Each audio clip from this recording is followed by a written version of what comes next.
better hope that is not the weather for Thursday when we will be squaring off on the golf course. Yeah. Along with producer Tim Leonard for a special MASN All Access Podcast golf tournament, if you will. Should we stream it live on some of our social platforms? Maybe.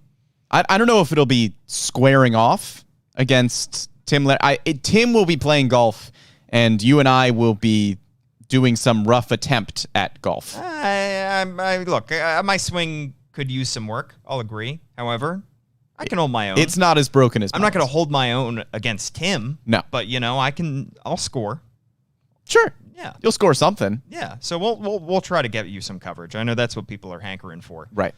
No coverage of any of the other stuff, Orioles stuff that we cover. No, I think people tune into the podcast for our softball stories. Which we lost. We finished the season totally defeated. Yes. 0-6, I think. And our golf outings. Yeah, That's what people tune in for. Exactly. All right, Brendan, let's talk about Adley Rutschman. This is going to be an exciting podcast. We're going to talk about Adley Rutschman's first 3 games with the Baltimore Orioles. We are also going to run an interview that we did. If you tuned into O's Extra last night, you may have seen some of it.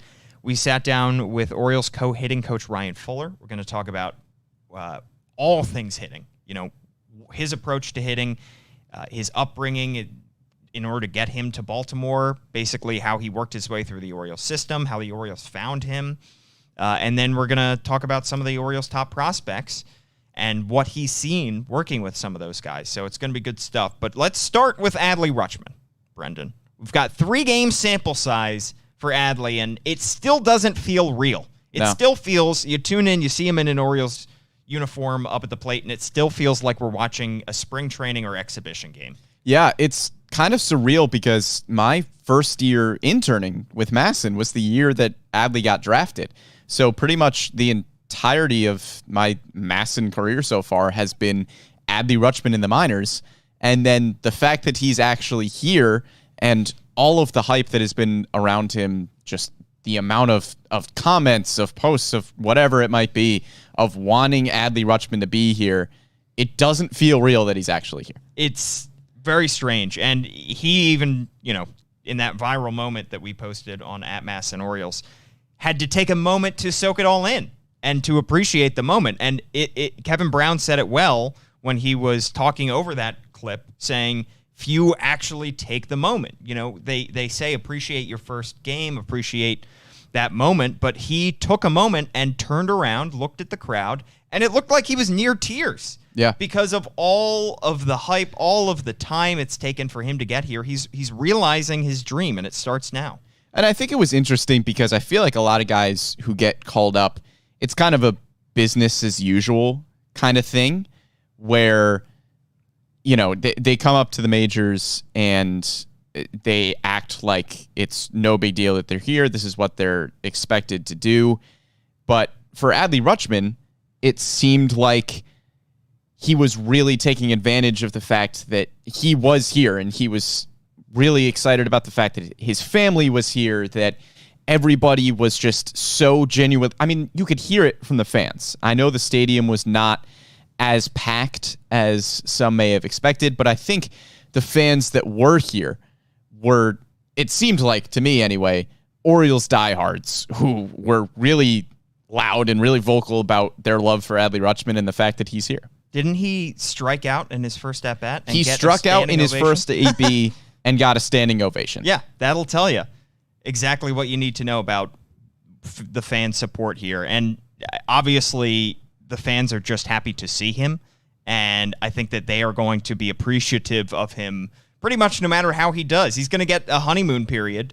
He could be... It's fortunate that he got a triple in his first game. It's fortunate that he's got 2 hits so far, and we're going to talk about what we've seen from him in those first 3 games. But there's definitely a honeymoon period right now where for the next homestand, right now the Orioles are on the road in New York, and then they're going to Boston. But now people have time to know that he's here and buy their tickets and come see him. And I think that we're going to get a good idea of, just how many people have been waiting to see this kid. Yeah, I mean, look, he hasn't been unbelievable at the plate so far, but I think he's still been very good, and we'll get into more specifics about just how he's done at the plate. But there's been a lot of things about him that have really impressed me. I think it's the smaller things through his first 3 games that have really stood out to me. One of which being his plate approach in general. Yeah. Just how many pitches he sees during an at-bat. You and I talked during his first game where it seems like if there's a ball that's a little bit too close to the strike zone for his comfort, he'll kind of just chop at it. Yeah. Even if he knows he's not going to get a hit, he'll chop at it, make it go foul because he just is really hard to strike out. Yeah. His bat stays in the zone. Now, we are no hitting gurus like our guest Ryan Fuller is, but his bat stays in the zone. This is just from our eye test for a long time. And he's so good at making contact with pitches that he knows he can't do damage with, that he is just extending, prolonging his at-bats with these check swings, these half swings, because he knows he can get to those balls. You're going to get so few whiffs when it comes to Adley Rutschman. You talked about all the pitches he's seen as well. 74 pitches in his first 14 plate appearances. That comes out to 5.29 pitches seen per plate appearance. And for reference, Yoshi Tsutsugo with the Pirates currently leads all of Major League Baseball in pitches per plate appearance at 4.61. So Adley right now does not have nearly enough plate appearances to qualify, but he would be the leader by a large margin. He is seeing so many pitches, and that can just, even if you don't do much in an at-bat, even if you don't end that at-bat with a hit or a walk, you're still adding to the opposing pitcher's pitch count. You're still giving the guy on deck more pitches to see. And eventually when Adley bats higher up in the lineup, like second or third, that could be key if somebody's on deck looking at these pitches and they see a 7-pitch at-bat instead of a 1 or 2-pitch at-bat. Yeah, it's pretty rarely that we've seen him chase out of the zone. And I think the pitches in the zone that, like you said, he knows he can't really do damage with, he's able to adjust his swing really, really well and fight off pitches. And it's just so impressive that I know the plate approach in general is not going to change much from the minor leagues to the majors, but it's so impressive that that approach is able to be consistent at this highest level. Yeah, well, and we saw him in the minors. You know, we were in person for plenty of his games, but you do wonder, there is some adjustment period. You have to change your game somewhat between the minors and the majors. You have to adjust to major league pitching somehow. And to see him keep that same approach on day 1, day 2, and day 3 is very impressive. And something that, you know, kind of fell under the radar, and I'll take, you know, blame for that as well because we didn't talk about it that much, is just how many walks he takes compared to strikeouts. Last year, he struck out in the minor leagues in 123 games. He struck out 90 times. And for reference, Kyle Stowers, who led the minors in home runs last year, led the Orioles minor league teams in home runs last year, struck out 171 times. Gunnar Henderson struck out 143 times. Adley Rutschman had 23 homers in 123 games, and yet he struck out 90 times and walked 78 times, or 79 times. That tells you how good his plate discipline is. And you always wonder, is it going to translate? Is he not getting as many pitches to see in the minors because he's a hyped prospect, because he's head and shoulders above these guys? And once he gets to the majors, you know, is that plate discipline going to continue? And so far, minuscule sample size, 3 games, it has. Right, and his only 2 strikeouts so far. The first one coming in his first career at-bat, where I can't even imagine the jitters for Adley Rutschman. And then Garrett Cole strikes him out, and Garrett Cole struck out 11 Orioles yesterday. Those are his only 2 strikeouts in his first 3 games, which is very impressive. Yeah, and it goes back to swing decisions as well. It's not just him. It's an organizational philosophy that Ryan Fuller is going to touch on in a little bit during our interview with him, but it's something that we saw especially last year in the minors in Bowie, where Fuller was the hitting coach there. It is guys making sure that they're not chasing pitches that they know will be ground outs, that they know they're not going to barrel. And Adley doesn't do that. With 2 strikes, he'll foul it off. He's not going to sit there and try to, you know, take a strike 3, but he is making sure that he is putting his A swing on pitches that he can do damage with, not his A swing on pitches he's going to, you know, ground back to the pitcher. Right, and that applies to, say, you're in a 1-1 count. Even if you're taking strike 2, you would rather take strike 2 than swing at a pitch, even if it's in the strike zone. Yeah. Swing at a pitch that you can't do any damage with, that results in an out. You'd rather take a strike in that scenario, and it seems like throughout the minor leagues, and at the major league level as well. That philosophy, like you said, that has been implemented by Ryan Fuller and Matt Borgschulte has really translated well to hitters. One more thing I wanted to touch on with Adley, too, that I was really impressed by. Some people weren't sure if once he got to the majors, he was still going to meet pitchers halfway between the pitcher's mound and the dugout, walking back to the dugout between half innings. It's such a small thing, but once it's been done, I'm almost surprised that every catcher doesn't do it, because you've seen it a few times. I mean, when Adley came in to catch in extra innings the other day, Cionel Perez, he meets halfway, and they're fired up because Cionel Perez had 2 great innings of relief for the Orioles in extras. And it's such a, like I said, it's a really small thing. It's just meeting the pitcher halfway and having 10 seconds to discuss or how the last half inning went, or just get fired up or whatever it is.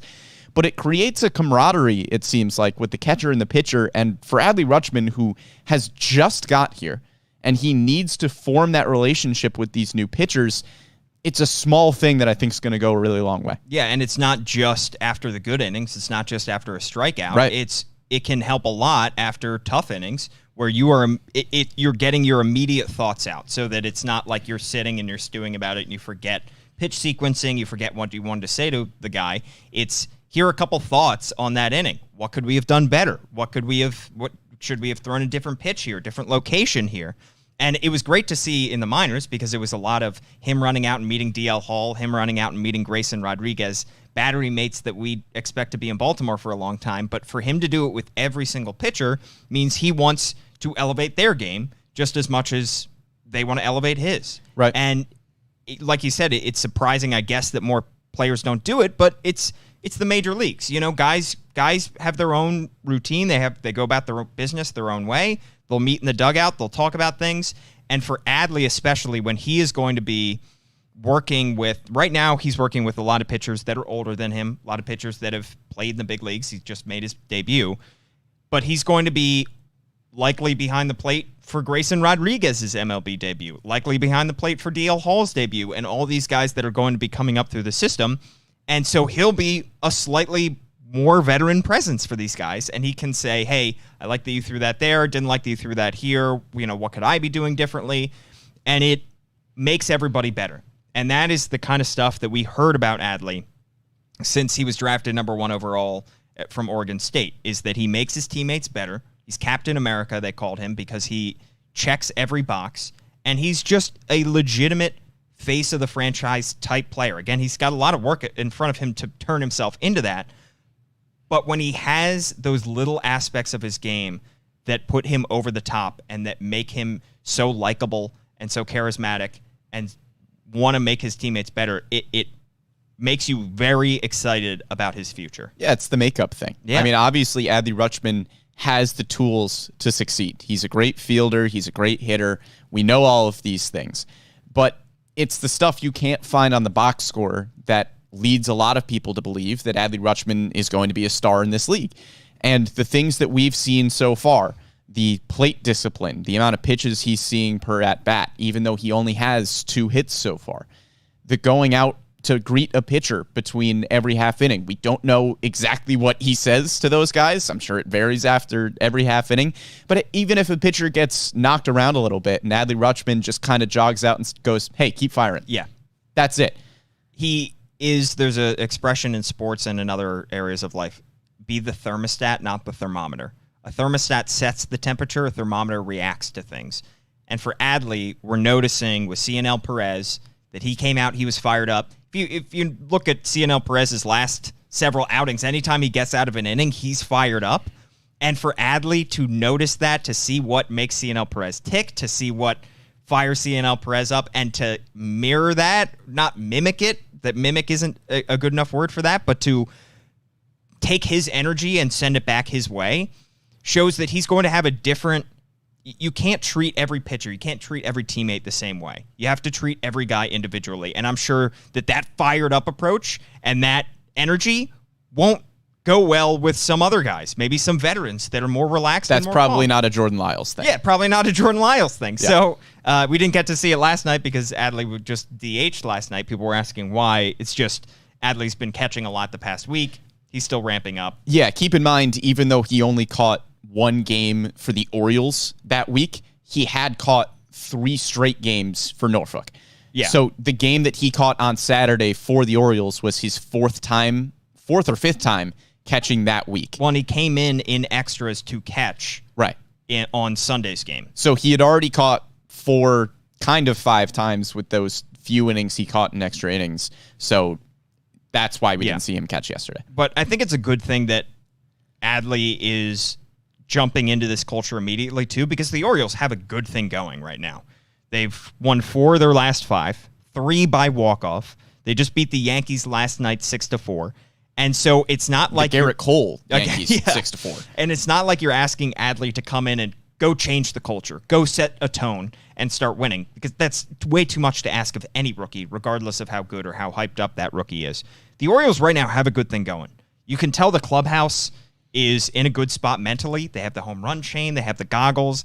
They seem like they're playing for each other. They're never out of any game. That game they won on Sunday, they had no business winning that game. They were down 4-0 after the first inning, and they fight their way back, and they've done that several times. They did it against the Angels earlier this year. They've done it so many times that Adley Rutschman is not being asked to change a clubhouse culture on day one.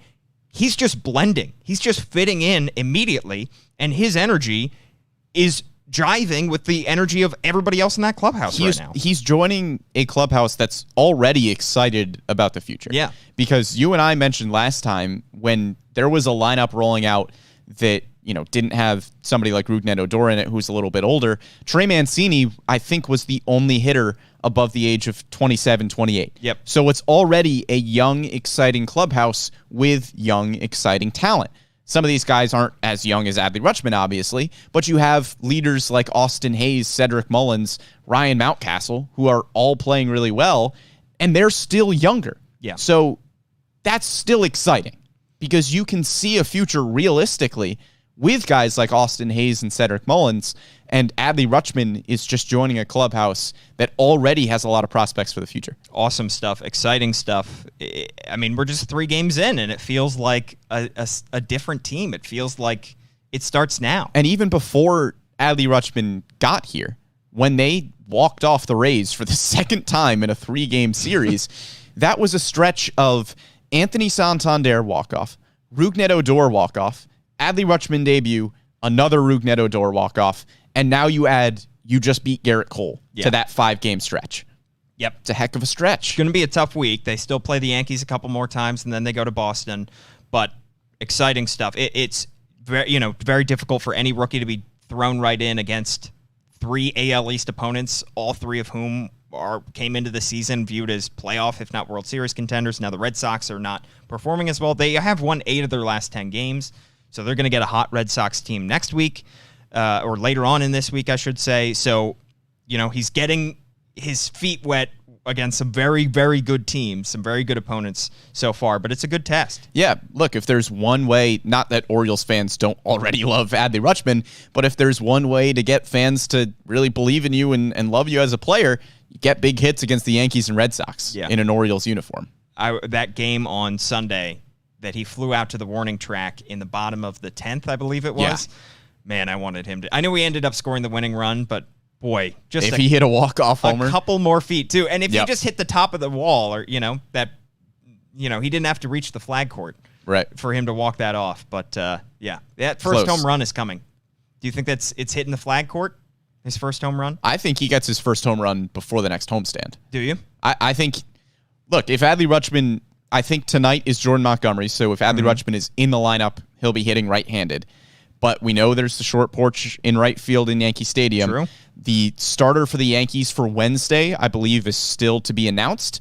But if he faces a right-handed starter on Wednesday and Adley Rutschman is batting lefty, pretty good chance for a short porch homer. We know the pesky pole in Fenway as well. Yeah. Not too hard to hit a homer to right field there. True. So if Adley Rutschman, he has a bit more power lefty, which is why I'm assuming that he'll get his first home run left-handed, excuse me. Yeah. But some home run friendly parks this week. I think he gets his first. He also spreads the ball out pretty well. He's got some pretty impressive power to the opposite field, especially when he is batting lefty. So could go any which way, but going to be exciting, his first home run at Camden Yards as well, even if he hits his first big league home run on the road here. All right. Yeah. Well, we talked to Orioles co-hitting coach Ryan Fuller late last week. Again, part of this interview ran on O's Extra.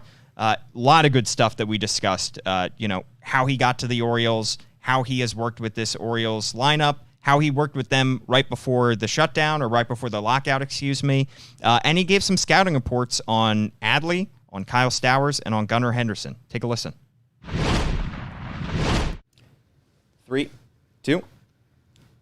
We're joined now on the MASN All Access Podcast by Ryan Fuller, one of the Orioles hitting coaches at the major league level. Ryan, thanks so much for hopping on here. Thanks for having me. Big fan of you guys. Yeah, you're one of the rare listeners, regular listeners throughout the, you said during 2020 and COVID and everything, you were listening to the podcast? Yeah, had to know what was going on. Obviously, we have information, but to hear it from you guys too and just the MASN family, always watch. This is... Wow, I think we found our one fan. Yeah, honestly, we have to accept this because this is a rare opportunity for us. There's more. There's more. So thanks so much for doing this. Kind of the basis of this conversation, I mean, you obviously have such a great background in the basics of hitting, but you also have such a great background with a lot of the players in this Orioles organization, not just the guys that you've got to work with at the major league level, but going back to the minor league level as well. Prior to coming to this organization, what kind of things did you do to set yourself up to be in a position like this and be hired by a major league organization? I'm living the dream. I never thought that this would be possible. I gave hitting lessons, coach high school athletes, even little leaguers when I was 20 years old. So I've been coaching for a while, and I just did it because I enjoyed it. I really enjoyed learning more about the swing, how to best practices when it came to coaching, learning to stick. So it was never a goal to get into pro ball, but luckily over time, my clientele started getting a little bit better, started with high school athletes, then college, and then professional athletes too started coming in. So publicize it through social media just to really get more clients to come through the facility I worked at in Connecticut. But people like Matt Blood were on Twitter, social media, saw that I had a little bit of a following and trying things out, learning. By no means was it great stuff that I was doing years ago, but then got an opportunity, and to be here sitting with you guys now at Camden is definitely a dream come true and nothing that I thought would be possible when I started coaching. Do you think there's any big lessons that you took from coaching guys at lower levels, even kids, that you are carrying on with you now? Yeah, you got to make it simple for sure. You can't go in and say, hey, we need your elbow here, your back leg. How can we kind of get it all together in one sticky way that they're going to leave and have success when they leave the lesson, when they leave the batting cage? That's one thing that as an organization we really try and do, have it transfer from training into the game. So how can we make it simple when they leave the cage, go to the game, say, I'm prepared and ready? You said just now, I think you're selling yourself short. You said by no means was it great stuff that you were doing then. What kind of things have you changed or learned since those days, since being brought on by an organization?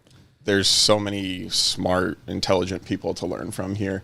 And you start to understand, okay, how does learning best occur? And when you first start, it's okay, we got to have every rep's got to be perfect. So kind of what we call blocked practice. And you get here and you see that these guys can go on autopilot. They can hit the ball off the tee, flips perfectly every time. It's how can we challenge you? How can we have you struggle against curveballs in training so when you get out there, you can make decisions and not have to think about it. So we transition to more random training. Okay, let's make it a little bit funky. Maybe you'll swing and miss. Maybe you'll see a breaking ball that you haven't seen before, but that's been one of the big things when I started. It was very much like every rep's got to be perfect, and now where it's let's explore, let's get messy. It might not look good, but you're going to be more prepared when you go out into the field. One of the things we talked about in Detroit, we were talking about Austin Hayes, and you mentioned how he likes to be challenged in batting practice. Do you think that's something that you've tried to use with a lot of different players in the organization right now? You're trying to challenge them as much as possible going into games so they're prepared? Yeah, we do that from the Dominican Republic all the way to Camden right now. And the guys start to understand that we're blending development so guys can slow it down, work on specific traits in their swings. But as we get closer to game time, we're preparing for a pitcher who's trying to get you out with elite stuff, especially in the AL East. There's no nights off. So that blend between, okay, work on your swing when you first get in, and then as we get closer to game time, it's got to be preparing for what you're going to see that night. So if he has a wipeout slider, let's expose ourselves to some wipeout sliders. So when you get in there, it's not the first time seeing it. Going back to your time working with some of these minor leaguers, you had 2020 at the alternate site in Bowie. How much of that for you was getting these guys ready for game action, and just how much of it was just working on their mechanics of their swing? Was there a good balance, do you feel like, of actual game play and instruction? 2020 was huge for me personally. Myself, Anthony Villa, got to be at the alternate site with Buck Britton, a great coaching staff there, and we got to know Adley, Gunnar, Cedric was there, Mountcastle was there for a good time. Yeah. So all of the guys who are going to be here as a unit, we got to work with them, and it was every single day, 6 hours, come into the ballpark, get your tests out of the way, and then we had plenty of time for development, and then we started playing games every day against our own pitchers. So we got to game plan for our own guys. We got to do different things in terms of training and batting practice every day, and especially with Adley, Gunnar really start planting the seeds for what we're seeing now blossoming in front of our eyes at higher levels. Now, obviously, it's not ideal not to have games, but how important do you think the alternate site was for some of these younger guys in terms of their development?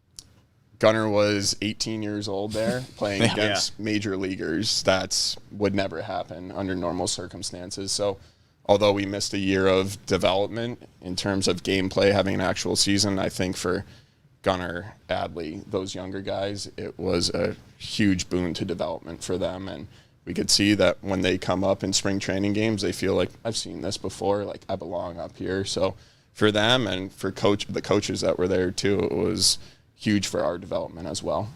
I think in a bit we're going to ask about some of those specific hitters, Adley, Gunnar, and what you've seen from them. But on the coaching side, the process of getting you from Double-A hitting coach to major league co-hitting coach, what was that hiring process like? Did you ever think, especially in 2021, that you were on a track to be a big league co-hitting coach at some point in the near future? I mean, once I got into pro ball, obviously your goal is, man, someday it would be awesome to be the hitting coach, especially for the organization like the Orioles that I love and care about so much. Started at the low A level, worked your way up very quickly, obviously, but something that I never dreamt of. But you get here and you see that, okay, I was really nervous to be the low A hitting coach. It worked out well at the alt site. Double-A, man, it's a higher level. I don't know if I'm prepared, but coming in every day, making sure you have great relationships with the players.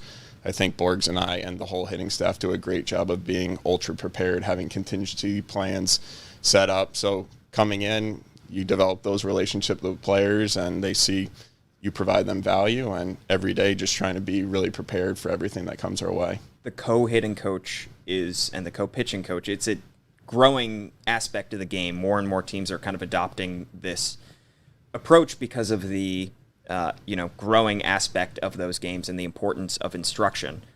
Is that something that you found different or intriguing when you were named co-hitting coach, and when you were promoted to that title? Was that something that they made clear to you that they wanted to bring somebody else along with you so that you had somebody else to work with? Yeah, I love the co-hitting coach position. It's amazing. In the minor leagues, there's one hitting coach. Mm-hmm. Obviously, last year in Bowie, I had Jeff Kunkel, Grant Anders, Buck Britton, all essentially assistant hitting coaches. But to have another dedicated person to help in the cage, in the dugout, go through attack plans for the pitchers, just overall preparation and tracking, it's been enormous. And we're really fortunate that Borgs is completely on board, and he's brought a ton from the Twins organization too. We really respect what they do and being able to take what they do well and complement what we've been doing as well. Now, do you and Borg Schulte have similar focuses, or are there kind of different things that you guys do well and you're able to meld them together? Yeah. Values are the same in terms of what we value, but he's really good at different aspects that maybe I lack, and vice versa. So we take each other's strengths, help cover maybe some areas we're not as comfortable, but having two people with different backgrounds to come together, work together. These guys have had a really great cage environment every day.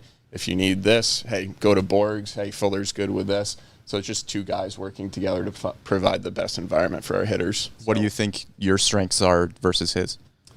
think they cover really well and blend together. I think we're both really good teachers, and we talk about it all the time from the minor leagues on up. We think of ourselves as kind of like caddies in golf. Like, we got the clubs available for you, but ultimately we want the hitters to be accountable to make those decisions. So we kind of offer a buffet for them to choose from. There's no one way, there's no magic pill, but the two of us together. Hey, here's what we need to work on. Here's some options. Let's uncover it, and kind of holding the players accountable. So when they do have success, it's totally on them. They made the choices. So I think Borgs and I do a great job of that together. So as I understand it, you were brought on first, and then you helped in or assisted in the hiring process of Matt Borg-Schulte. What was that process like, and what did you learn about Matt that you didn't know going into the process, and what made it clear that he was somebody that you wanted to work with?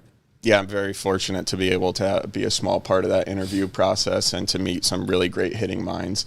So Mike Elias, Matt Blood, Sig, Hyder, obviously. We got to meet great people, and talking with Borgs on the phone even before, kind of getting to know each other. It was like, man, this guy, has he been watching us for the past couple of years? He's talking about the things we value, and immediately you could feel that this is just a great person that you want to be around too. You could sense that the players are going to want to work with him. He cares about what he's doing incredibly well and always prepared. So once it was, okay, this guy might be the guy, went down to Florida. He's from Fort Myers. We got to play golf together a little bit, and just a really good partnership from the get-go, and we feel very fortunate to have him. Did you have caddies for that game? We did not have caddies. We rode in the same cart. But nice. You probably felt the need for a caddy. Absolutely, yes. Yeah. Haven't played golf since then.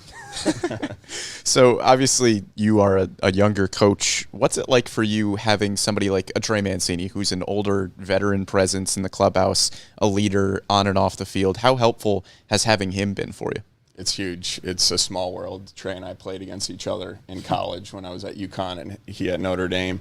So it's been a very small world, but I think these guys have felt right away. We didn't come in and say, hey, here's how things are going to be. We're not changing anything. It was, let's sit down with the veterans like Trey, Cedric. Hey, what's worked? What can we do to make it even better? So they've had a voice, and they are not afraid to come up to us and say, hey, can we tweak this?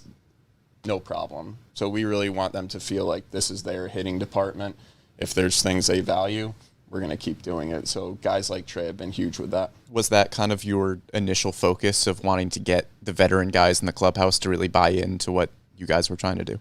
Yeah, and the things that we preach organizationally, controlling the zone, making great swing decisions, making a lot of contact and hitting the ball hard, those are intuitive things that every hitter could buy into relatively easily. And then it was, okay, we're going to train a little bit differently, make it a little bit harder at times. Are you guys okay with that? And every guy has been yes, challenge me. I want to be coached. I want to be better. And they saw pretty quickly that we provide them information, training environments that are going to help them improve. So no player that wants to get better is going to say no to that. So you had the hiring process happen in the 2021-2022 offseason, which, as we know, had the lockout in the middle of it. You were hired before the lockout. Guys like Trey Mancini and Cedric Mullins that you knew were going to be on this team, did you have a chance to reach out to them and explain what your hitting coach process was going to be like and give them any kind of instruction during the offseason before you ultimately couldn't talk to them for several months?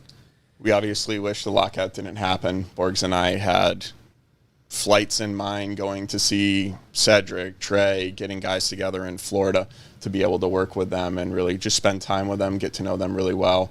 But those quick phone calls right before the lockout happened really quickly, and the goal was just to say, we got hired, we're so excited to work with you. How's your swing feeling? What's your plans for this offseason? So it really wasn't us dictating anything, and luckily I know a few of the guys pretty well.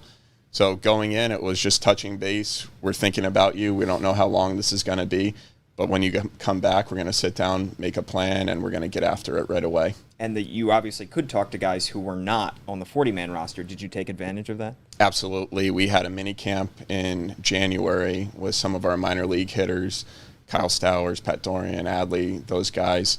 And it was amazing to have the major league staff work with them too. So we found creative ways to stay in touch with our minor leaguers and make sure that they felt valued as well. Now, you mentioned some of those minor league guys. We do want to break them down a little bit. One of the guys you just mentioned, Kyle Stowers. What do you see from his swing? I know the strikeout rate for Stowers has been something that he's been focusing on this year especially, but what do you think works for his swing? Obviously a ton of power, and when he makes contact, it's very loud. And he's not shy with what he needs to work on, and he knows that they attack top of the zone with heaters. That's where he has a lot of whiff. And luckily, we have Tim Gibbons in AAA doing a great job of working with him. We've seen that K rate go down. But he's just a special, special person. He knows what he needs to work on, and he's one of our best preparers for each pitcher. So he sits down, goes through their attack plan, and says, what do I need to do to counteract that and make it one of my strengths, too? So he's a guy, you tell him, here's what you need to work on. He's going to do everything he can to make sure that turns into a strength. Gunnar Henderson has incredible power as well. Very different swing, I would say, though. What about his swing is special? We talked to him right before the season started about changing his bat path. Is that something that you had a chance to work on with him before this season? Yeah, Anthony Villa, one of our coordinators, has been with Gunnar all the way through 2019 when we got hired. He's gone to Selma, to Gunnar's house, hit with him in his cage. And one of the things with Gunnar is, man, these pitchers are attacking us vertically, horizontally. Do we have solutions bat path-wise to cover those spots? And for him especially, just learning how to flatten out the barrel a little bit, getting to those high fastballs, because he's been very good at bottom part of the zone, being able to hit breaking balls extremely well. But it's just saying, we're going to expose you to a lot of different shapes. Let's see where problems arise and turn those into solutions. And then there's Adley Rutschman, who obviously did not come in with many issues with his swing. He was a proven college bat. How do you take a player like that from somebody who is already great and you're just trying to continuously improve? Every guy has something they need to work on, and Adley is not any different from any other player. He goes through some highs and lows, but what we appreciate most is he's so consistent with his attitude. He's so consistent with his work ethic. He's a leader just with the way he goes about doing things. So he's one of our best trainers in terms of, hey, bring the hard stuff on. I want to make sure that I'm battle tested for each game.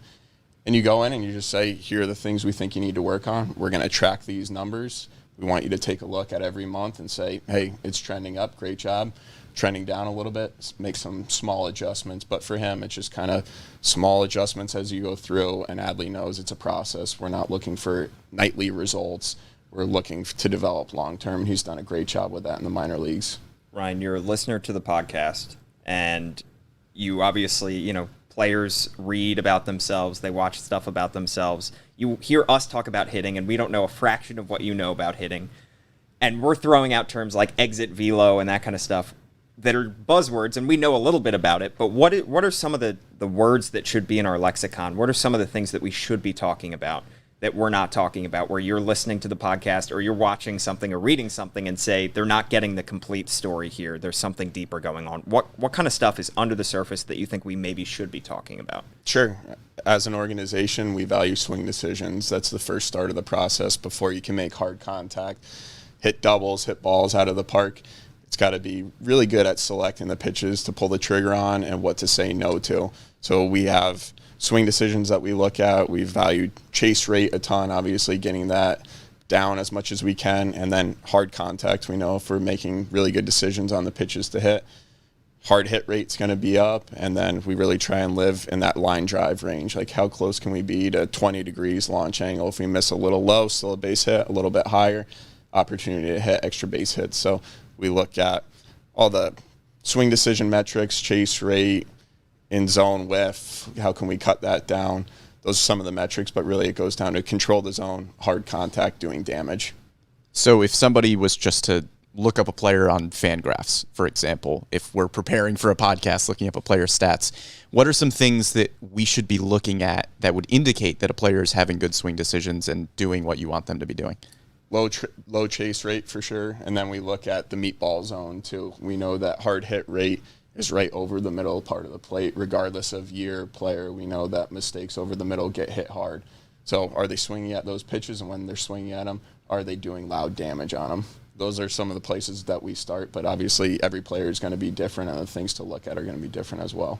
Ryan, we could do an hour and a half to 2 hours with you, but we got to let you go and get ready for the game tonight. We really appreciate you taking the time, and good luck the rest of the season. Thank you, guys. Keep doing a great job. That was Orioles co-hitting coach Ryan Fuller joining the MASN All Access Podcast. You heard him mention Kyle Stowers talking about his swing. Kyle Stowers had 3 home runs the other night. He's starting to turn things around. You heard him mention Gunnar Henderson, who, by the way, moved up into the top 50 in MLB Pipeline's top 100 prospect rankings. Brendan, this guy is going to be soaring up prospect rankings, and now he's sitting at number 48, going from 60 to 48. Yeah, I think that's kind of an underrated part of this Orioles rebuild is that, yes, they've had a lot of top picks in the last few drafts, but their player development has really been outstanding. You can draft Adley Rutschman first overall, and he can have all of the tools, but you still need to develop him, and you still need to teach him how to get from single A to the majors, right? You draft guys like Grayson Rodriguez, Gunnar Henderson, who are now all of a sudden top 50 prospects. I mean, Grayson Rodriguez is up to the 3rd best prospect in all of baseball, and Grayson Rodriguez was not a number 1 overall pick. Gunnar Henderson was not a first-round pick. So the player development throughout the minor leagues has been outstanding for the duration of this rebuild, and I think it's a really underrated part of this rebuild. Yeah, I mean, Grayson Rodriguez was a first-round pick, but he was not a slam dunk first-round pick when he was taken, and he was taken, I believe, like 18th overall.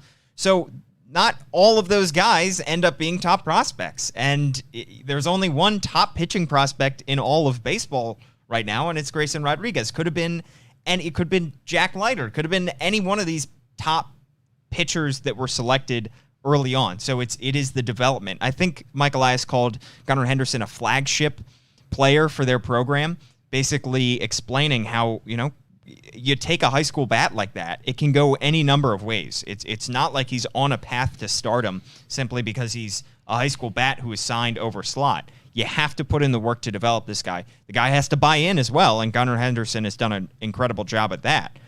But it takes a lot of work to take this guy from a toolsy prospect, taken in the draft and signed over slot, to a top 50 prospect. Yeah, Gunnar Henderson was far from a slam dunk. A lot of the guys towards the top of the Orioles farm system were not slam dunks. And Ryan Fuller has played, I think it seems like, a large part in the development of some of these hitters at the minor league level, and that's part of the reason why he got the promotion to the major league level. And Paul, you and I talked about this outside of the podcast as well, but one of the things that really impressed me about talking to Ryan Fuller was that he talks about these players as people, and then he talks about them as hitters. And I think that's really impressive because he's finding out what makes them tick as human beings and figures out ways to connect with them. He talked with us as well about the experience of being a teacher and how that's helped him in his career as well. So he's able to connect with these players on a human level, and then he is able to connect with them as hitters and help them grow not only in the batter's box, but as individuals as well. And I think that's really important with a really young team. The way he talks, I can definitely see him being a good teacher. Yeah. He explains things very, very calmly. He's not overbearing. Right. But you can see how he can take complex topics and break them down and make them easily digestible. Right. You need to figure out ways to take these really complicated hitting philosophies and break them down into things that guys like you and I can understand, even when he's sitting here talking to us about it. Things like swing decisions that obviously he's explaining on a more complex level to the players, but clearly the players are getting it. Because we have seen improvements pretty much across the board from a lot of Orioles hitters at the major league level this year, and we've seen improvements throughout the last few years from the minor league guys as well. One guy who is great at not chasing, he's great at taking his walks, Tyler Nevin. Let's talk about the roster move there, because the Orioles did send him back down to AAA Norfolk. To me, I don't see this as a long-term play. It's similar when they optioned Ryan McKenna back down to AAA a couple weeks ago, and then they brought him back up 2 weeks later. To me, I see Nevin in a similar category. I don't think the O's have much playing time available for him now. Ramon Urias is actually playing a quality third base. Initially, to start the year, he really wasn't, but he's starting to turn things around. He talked on O's Extra last night about Tony Mansolino helping him a lot, and he's improved his defense at third. So they don't have a hole for him at third. They have 2 first basemen in Mancini and Mountcastle, and Adley can play there in a pinch. Corner outfields are kind of taken up. They have McKenna as their 4th outfielder. So I think this is just a case of they want to make sure Nevin gets everyday at-bats because they don't really have a spot for him. I think it's more of a case of just needing bullpen arms more than you need pitching, Tyler Nevin. Yeah. I mean, this move, I think, can be broken down by the fact that Spencer Watkins goes out of the game on Sunday with an injury in the first inning. Right arm contusion. Right arm contusion, gets drilled by a liner, and now he's unfortunately on the 15-day injured list. But the Orioles needed to use a ton of bullpen arms. Yeah. And you're going into a stretch where you are facing a bunch of really good lineups you were at the back end of the Rays series. Now you're facing the Yankees, and then you have a 5-game set in Boston. Yeah. So you are facing a bunch of good lineups where you can't really expect your pitchers to go 5, 6, 7 innings every single time. Yeah. So you need as many bullpen arms as possible, which is why you are okay with having one less bench piece in Tyler Nevin, and you need more bullpen arms because you just are going to need to get through these games. And I know what people are thinking. Why is Chris Owings the bench piece if you're sticking with one? Shortstop. He can play shortstop. That's it. That's pretty much the only reason. It's a Pat Valaika situation where because he can play, Tyler Nevin can't play shortstop. So you're in a pinch at short with Mateo goes down. You can stick Ramon Urias there, but then that creates a hole at another spot. So Ramon Urias has not been very good defensively at shortstop, and it's not like Chris Owings is fantastic defensively at shortstop. I think if you were going to make a case against having Chris Owings here, like he's versatile enough, he can play second, short, third, corner outfield. You don't really need him to play a corner outfield because you have Ryan McKenna and Trey Mancini that are outfield options there. You don't need him to play third if Tyler Nevin is on this team especially. You can have Ramon Urias as your close to everyday third baseman if Rougned Odor is playing second.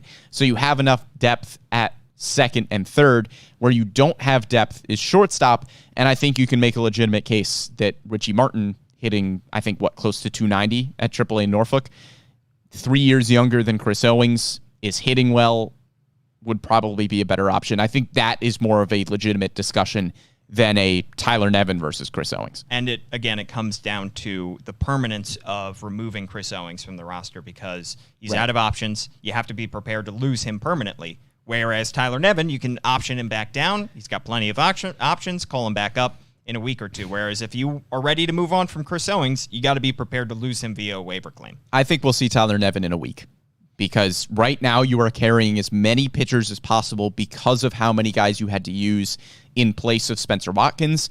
And I think once you are kind of caught up from that mess a little bit, Tyler Nevin gets the call back up. Most likely, I think that he is going to be one of the sooner calls up. And the Orioles are kind of looking at a bullpen game or a opener and then a long reliever for Spencer Watkins' next start. We'll see exactly what they do, but they don't have too many internal candidates to start games right now. They want to keep Keegan Aiken in the bullpen. Alexander Wells is still hurt.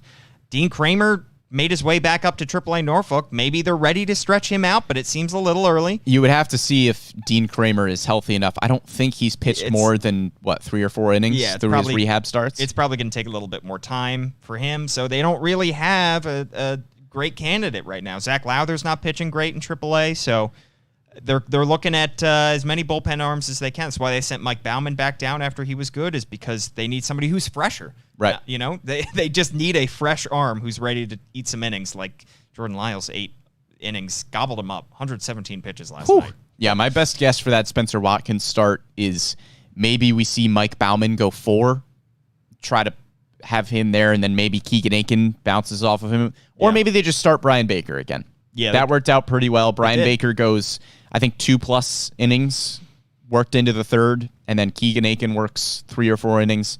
That's my best guess. Maybe if Mike Baumann is fresh enough by then, you go with Baumann. So, unfortunately, fans, I do not think it's Grayson Rodriguez. Sorry. No. I think he's close. I thought it was interesting. I was listening to Steve Molesky's postgame show the other day, and he was talking.